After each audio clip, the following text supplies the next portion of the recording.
اللہ اللہ اللہ اللہ اللہ اعوذ باللہ من الشیطان الرجیم بسم اللہ الرحمن الرحیم اولئک الذین، یہ وہ لوگ ہیں لعنہم اللہ، اللہ تبارک و تعالی نے ان پر لعنت کی ہے، ومن یلعن اللہ، اور وہ شخص جس پر اللہ تعالی لعنت کریں، فلن تجد لہ نصیرا، بس آپ ہرگز نہیں پائیں گے اس کی کوئی مدد کرنے والا۔ ام لہم نصیبہم، کیا ان کے لیے نصیبہم ایک حصہ ہے، من الملک کی بادشاہت میں سے، فَإِذَن، پس اس وقت لا یؤتون الناس، پس نہ دیتے یہ لوگوں کو نقیرا، ذرہ برابر کچھ نہ دیتے یہ۔ ام یحسدون الناس، یہ حسد کرتے ہیں، کیا یہ حسد کرتے ہیں لوگوں پر، علی ما آتاہم اللہ من فضلہ، اس پر کہ جو اللہ تعالیٰ نے ان کو اپنا فضل عطا فرمایا، فقد آتینا، پس تحقیق ہم نے دیا، آل ابراہیم، ابراہیم علیہ السلام کی آل کو، الکتاب والحکمہ، کتاب اور حکمت، وآتیناہم ملکا عظیما، اور ہم نے دیا ان کو بہت بڑا ملک، بہت بڑی بادشاہت بھی اس کا معنی ہو سکتے ہیں۔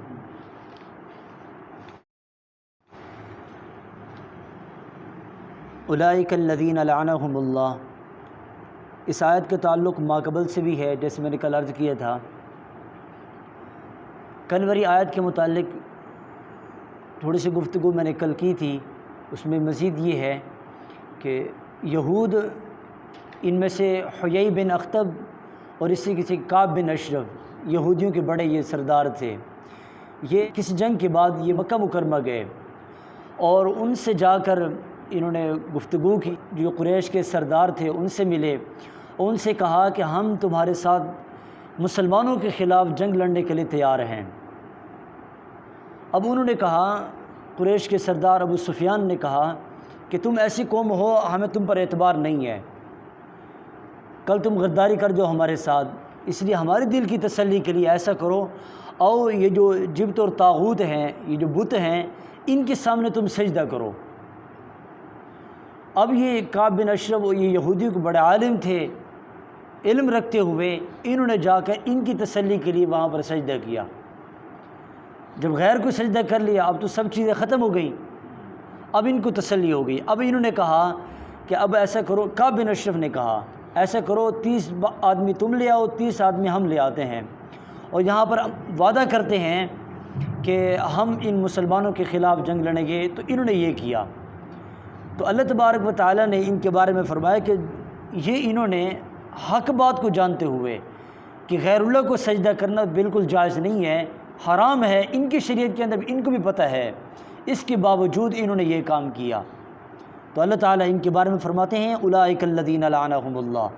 کہ اللہ تعالیٰ نے ان کو لعنت کی ہے، ومن یلعن اللہ فلن تجد لہ نصیرا، اور جس پر اللہ تعالیٰ لعنت کر دیں پھر اب اس کے لیے کچھ باقی نہیں ہے،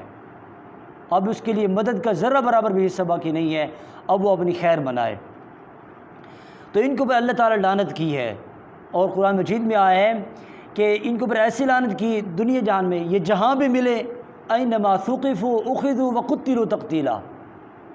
جہاں پر یہ ملیں ان کو قتل کرو، یہ اللہ تبارک و تعالیٰ کا حکم تھا۔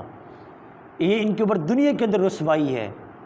حضرت عمر آپ علیہ السلام کے زمانے میں ہی یہودیوں کو مدینہ سے باہر نکال دیا گیا تھا، پھر یہ جا کے خیبر کے اندر رہے، پھر وہاں سے بھی حضرت عمر بن خطاب رضی اللہ عنہ نے ان کو نکال دیا۔ یہ دنیا کے اندر رسوائی ہوں گے، آج بھی یہ رسوا ہیں، لیکن انہوں نے یہ کام کیا ہے، جو غیر قومیں ہیں ان کے ساتھ انہوں نے تعلق بنا کے رکھا ہوا ہے، وہ ان کے ساتھ ہیں، یہ ان کی مدد سے دنیا کے اندر یہ سارا نظام بنا رہے ہیں، قائم کیا ہوا ہے انہوں نے، ورنہ ان کے اپنے ہاتھوں میں کچھ بھی نہیں ہے، یہ غیروں کو اپنے ساتھ ملا کر یہ سارے کام کر رہے ہیں۔ آج ہم دیکھتے ہیں کہ ان کے پاس عزت ہے، حقیقی عزت نہیں ہے ان کے پاس، انہوں نے جو عزت حاصل کی ہے دوسروں کو اپنے ساتھ، دوسروں کی مدد کے ذریعے کیا ہوا ہے انہوں نے کام۔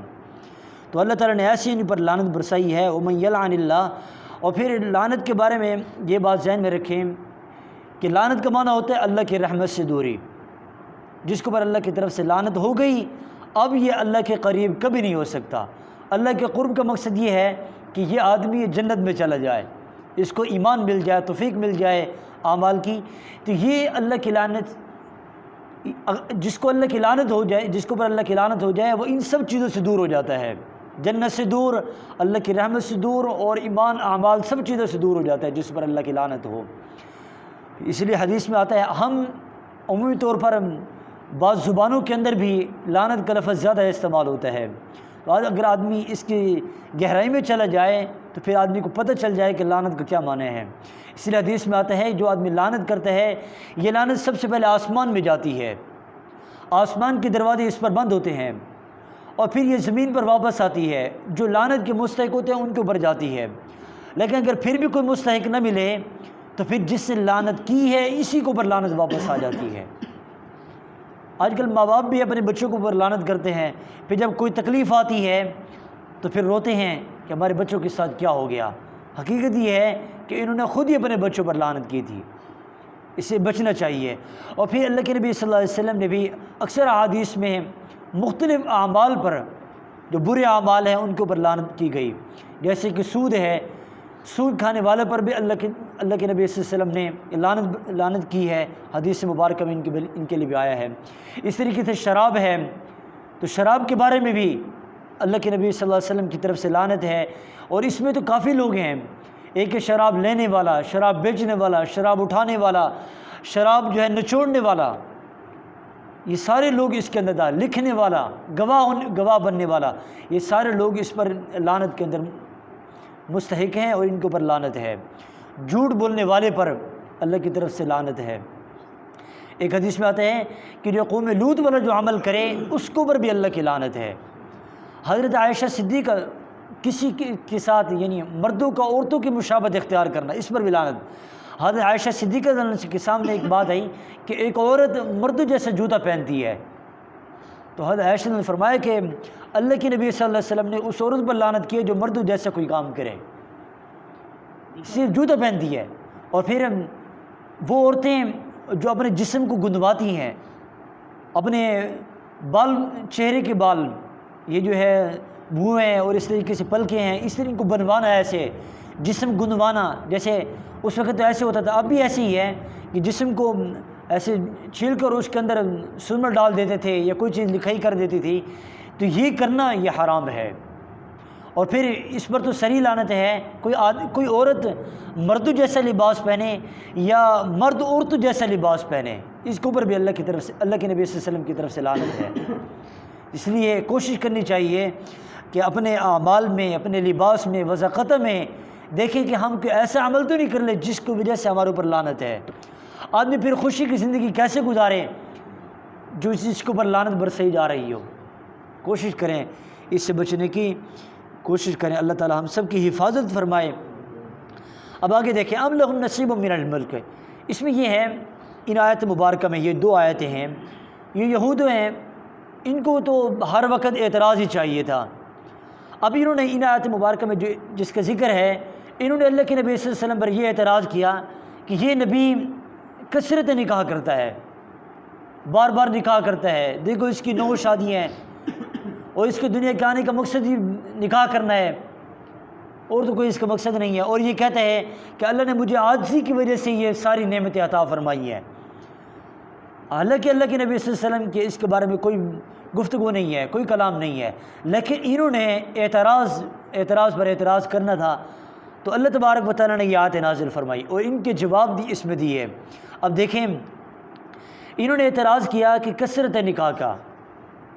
ام لہم نصیب من الملک، اللہ تعالیٰ فرماتے ہیں کہ دنیا کے اندر جس کو بھی کچھ ملا ہے، بعض لوگ ایسے ہیں کہ اس کے اوپر حسد کرتے ہیں، ان کے پاس تو نہیں ہے لیکن حسد کرتے ہیں۔ چنانچہ آپ علیہ السلام کو جو نبوت ملی وہ بنی اسرائیل میں سے نہیں بلکہ بنی اسماعیل میں سے ملی۔ اب ان کو اعتراض تھا، کوشش کرتے کیونکہ آتے ایسے کہ بہانہ مل جائے کہ کثرت اعتراض ہو، تو اللہ تعالیٰ فرماتے ہیں کہ ان کے لیے، ان کے پاس تو کچھ بھی نہیں ہے، ام لہم نصیب من الملک، اگر ان کے پاس دنیا کا کوئی ذرہ برابر حصہ ہوتا، کہیں پر بادشاہت ہوتی فَإِذَا اللَّهُ يُؤْتُونَ النَّاسَ نَقِيرًا تو یہ لوگوں کو ذرا برابر بھی کچھ نہ دیتے۔ ان کی اپنی حالت یہ ہے۔ نقیرہ میں نے کل عرض کیا تھا، یہ جو کھجور کی گٹھلی ہوتی ہے اس کے درمیان میں جو گہرائی ہوتی ہے اس کو نقیر کہتے ہیں، اور اس کے اندر جو ایک تاگا نکلتا ہے فتیلہ، یہ پیچھے آیا وَلَا يُظْلَمُونَ فَتِيلًا کل عرض کیا تھا۔ اور یہ کھجور کے اوپر جو چھلکا ہوتا ہے اس کو کیا کہتے ہیں؟ قطمیر، اس کو قطمیر کہتے ہیں، کل میں نے عرض کیا تھا۔ تو نقیر اس کا مطلب ذرا برابر بھی، تو یہ ذرا برابر بھی کچھ نہیں دیں گے اگر ان کے پاس کوئی بادشاہ کچھ بھی ذرا ان کے پاس ہو۔ ام یحسدون الناس علی ما آتاہم اللہ من فضلی، یہ حسد کرتے ہیں، یہ لوگ حسد کرتے ہیں کہ جو اللہ تعالیٰ نے کچھ بھی دیا ہوا ہے اس پر حسد کرتے ہیں۔ اللہ کے نبی صلی اللہ علیہ وسلم کو یہ فضیلت ملی، کمال ملا، شرف ملا، عظمت ملی، رتبہ ملا، مقام ملا، انہوں نے کیا کیا؟ اس کے اوپر اللہ کے نبی صلی اللہ علیہ وسلم پر حسد کرنا شروع کر دیا کہ یہ چیزیں ان کو کیوں ملی ہیں، حسد کرتے ہیں۔ اب اللہ تعالیٰ نے جواب دیا فقد آتینا آل ابراہیم الکتاب، ہم نے آل ابراہیم کو بہت کچھ دیا، کتاب بھی دی، حکمت بھی دی۔ اب دیکھیں کہ آل ابراہیم الکتاب، ابراہیم علیہ السلام کی آل کو کتاب ملی، ان میں حضرت داؤد علیہ السلام ہیں، ان کو اللہ تبارک و تعالیٰ نے کتاب دی۔ وآتینا داؤد زبورا، زبور اللہ تبارک و تعالیٰ نے ان کو کتاب دی۔ وآتیناہم ملکا عظیما، تو اللہ تبارک و تعالیٰ نے ان کے اس اعتراض کا جواب دیا۔ یہ جو لوگ کہتے ہیں کہ آپ علیہ السلام کثرت نکاح کرتے ہیں، آپ علیہ السلام کی 9 شادیاں، تو انہوں نے آپ علیہ السلام پر اعتراض شروع کر دیا۔ تو اللہ تبارک و تعالیٰ نے ان کا جواب دینے کے لیے اس آیت مبارکہ میں فرمایا فقد آتینا آل ابراہیم الکتاب، کہ ابراہیم علیہ السلام کی آل کو ہم نے کتاب بھی دی، حکمت دی۔ ان کی آل کے اندر حضرت ابراہیم علیہ السلام کے بیٹے حضرت اسحاق علیہ السلام، پھر یعقوب علیہ السلام، پھر ان سے ان کے بیٹے، یہ سارا نسل چلا، ان کے اندر حضرت داؤد علیہ السلام ہیں۔ حضرت داؤد علیہ السلام کو اللہ تبارک و تعالیٰ نے کتاب دی، وآتینا داؤد زبورا، اور پھر ان کے بیٹے حضرت سلیمان علیہ السلام، ان کو بھی اللہ تبارک و تعالیٰ نے نبوت سے نوازا۔ حضرت داؤد علیہ السلام کی خود اپنے نکاح 100 سے زائد ہیں، اور پھر حضرت ان کے بیٹے حضرت سلیمان علیہ السلام کے اپنے نکاح 1300 ذکر ہیں۔ اب یہ کثرت نکاح خود ان کے بنی اسرائیل کے انبیاء کے اندر یہ باتیں تھیں، انہوں نے آپ علیہ السلام پر اعتراض کر کے، بیجا اعتراض کر کے آپ علیہ السلام کے اوپر ایسے انہوں نے باتیں کی، تو اللہ تبارک و تعالیٰ اس کا جواب دیتے ہیں کہ تم کس پر بات کر رہے ہو؟ بات تو آتی ہے تو ان کے اوپر آتی ہے، تم کیسے اللہ کے نبی صلی اللہ علیہ وسلم پر اعتراض کرتے ہو؟